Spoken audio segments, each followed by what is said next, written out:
All right, good day, everyone. This video I want to read Chapter 2 of Commitment to Mars. Before I do that, let me catch you up on Chapter 1.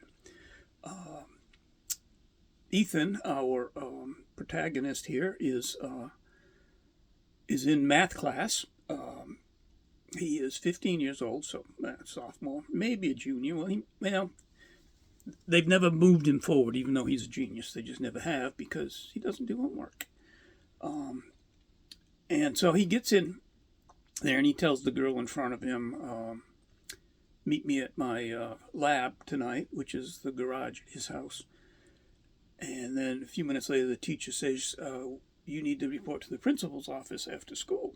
So, okay. So he does.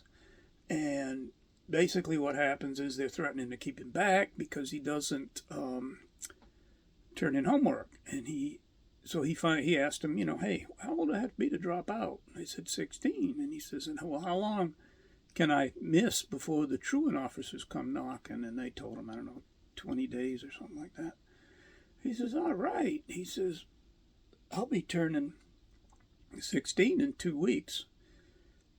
So consider this my official notice for absence. I will be leaving and I won't be coming back.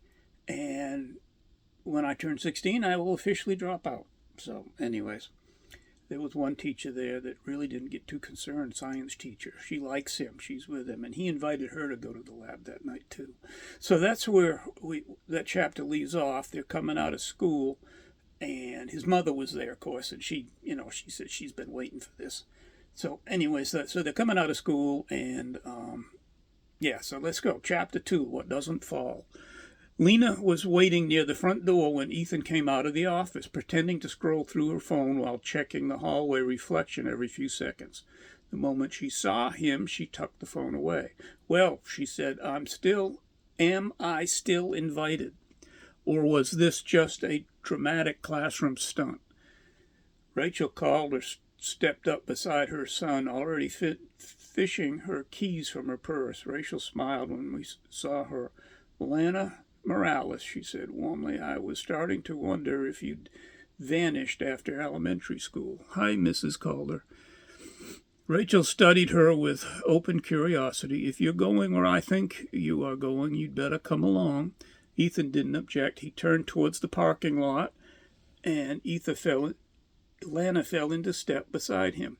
The heat pressed down hard, the desert afternoon baking the pavement into a dull shimmer Ethan barely seemed to notice. At home, Rachel set her purse on the counter and glanced toward the stove. I was planning to make supper, she said. Ethan, are you hungry? I'm good, Ethan replied. You always are, Rachel noted towards the fridge. Food's there if you change your mind. Lena drifted toward the freezer and froze instead. Staring inside, why do you have individually labeled meals with caloric breakdowns?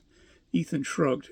Work interrupts appetite. I swear, Lena muttered, you're not human. The garage door slid shut behind them, sealing out the heat and daylight. Inside, the air felt different, cool, still, controlled. The space was immaculate, no clutter, no half-finished disasters. This wasn't a teenager's workshop. It was a lab pretending to be a garage. Ethan turned to face her. I know you don't really know what I've been working on, he said. That's because you refuse to tell me anything, Lena shot back. You jerk. A faint smile tugged at his mouth. Fair.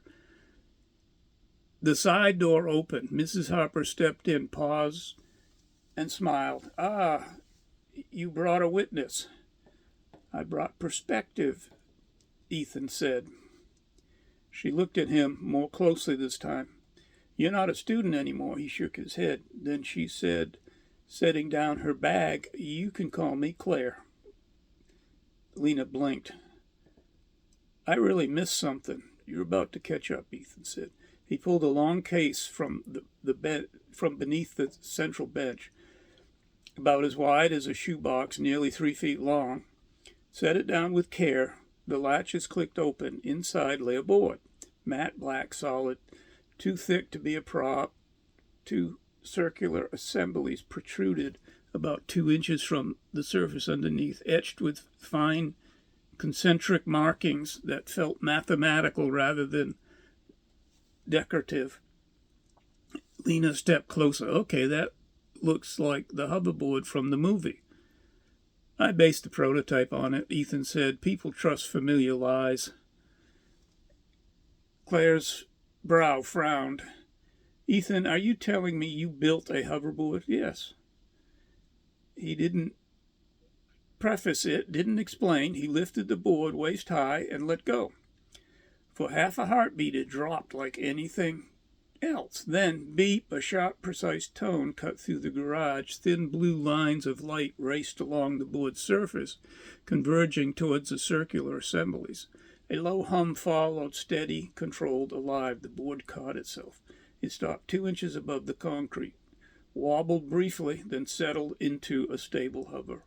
The air beneath it shimmered. It was reality. It had, as if reality had blinked and reconsidered its options. Lena realized she hadn't breathed. It turned itself on. Yes, Ethan said. Impact triggered wake sequence. Boy, I can't read today. Whew. I didn't need to.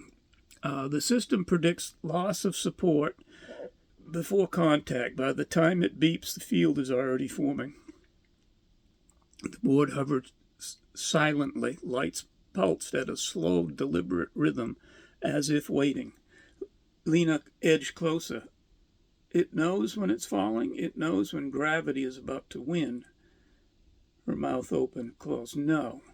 Claire didn't speak at all. Ethan reached up and pulled down a rope system suspended from the ceiling, a web of pulleys and tension slides. I don't need the harness anymore, he said, slipping an arm through it, but I still respect physics enough to hedge. He stepped onto the board. It stabilized instantly. He moved forward, back, sideways, tilted, rotated, drifted. The motion was smooth and utterly silent. That took the longest, he said. Rotational stability requires predictive correction. Reactive models fail. Claire finally found her voice.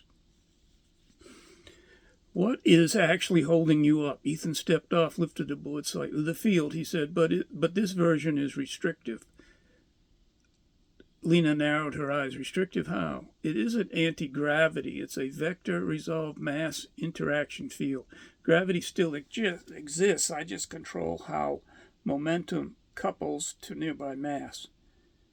Claire went rigid. That means, yes, Ethan said evenly, at full capacity, the field can lock its reference frame to a planetary mass, including Earth.